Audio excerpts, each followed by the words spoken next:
what's with the Titans and old receivers? It's Explain this for people who don't know about the Titans and their old receiver thing, and then also like what your personal opinion is on it. So it's kind of like a Madden curse, where like if you're on the cover of the new Madden, you don't do good the next year. It kind of works the same way with Titans, or you get injured. Yeah, that's what the Madden curse is actually. And so with veteran receivers, they come to the Titans to kind of die, and they don't do good the next year. It happened with Randy Moss. Randy Moss. It happened with Andre Johnson. Mm-hmm. It happened. Andre for the Texans?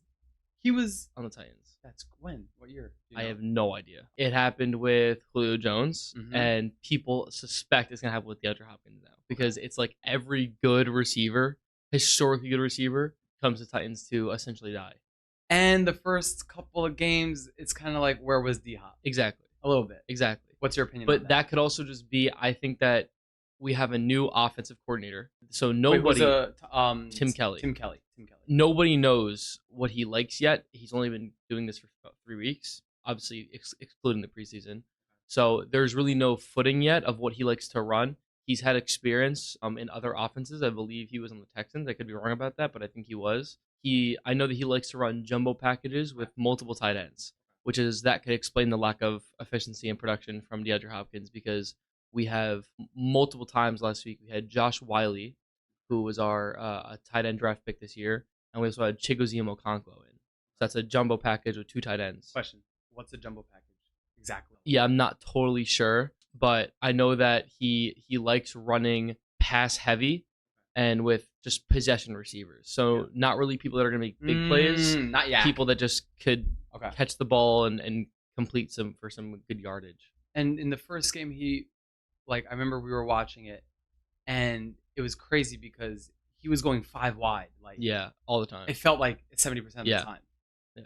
And actually, that now that you say that, kind of makes sense that you would have D-Hop as an older vet who can grab balls. I mean, that's what he does. Yeah.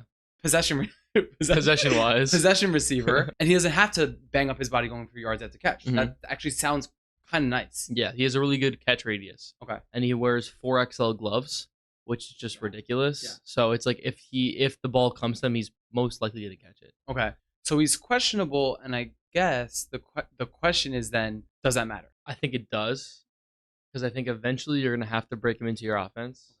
We saw that last year we needed more depth at receiver, especially because right now, if DeAndre Hopkins does not play, that means that Treylon Burks is our wide receiver 1, he's a solid wide receiver 1. He's grown into himself.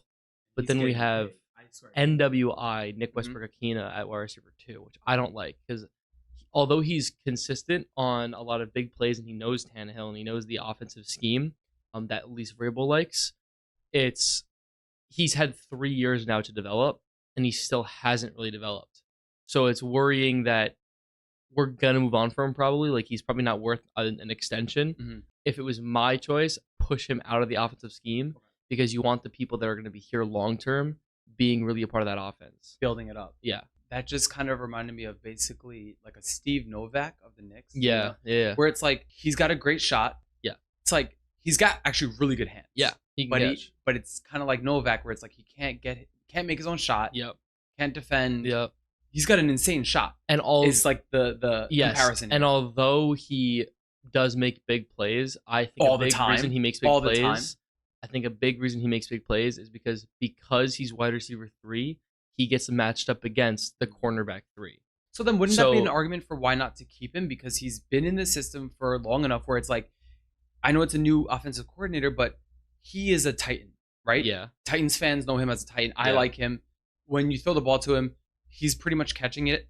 And with that comfortability, you don't have to, as a coach, I would assume, like, worry about him as a third guy where you would have to train up other people. So I would make the argument, like, why not keep him as a vet? I don't think he's worth what we would have to pay him because of his how much is he getting paid? Efficiency. He's still on his rookie contract.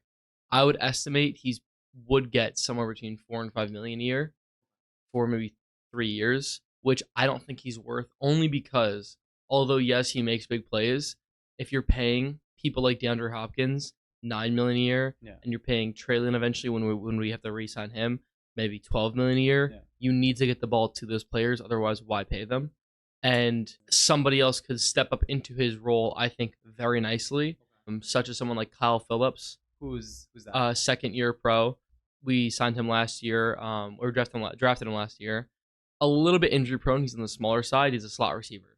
He's very fast, and he has good hands, but he hasn't really shown any flashes. He's the white guy. Yes. I like him. Yeah. He's good. He's good. They were saying that he's got really good route running. He does. Which is kind of like what you would want someone like a Novak, NWI to be able to do. Make their own plays. Especially because I also don't like the idea of bringing back NWI, because although he's a tight end, he's good.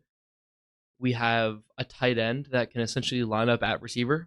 We have Chigoziem Okonkwo, who could line up at the slot. You could put him at the slot and have him run a slant over the middle. He's like DJ or Metcalf. A post route DK.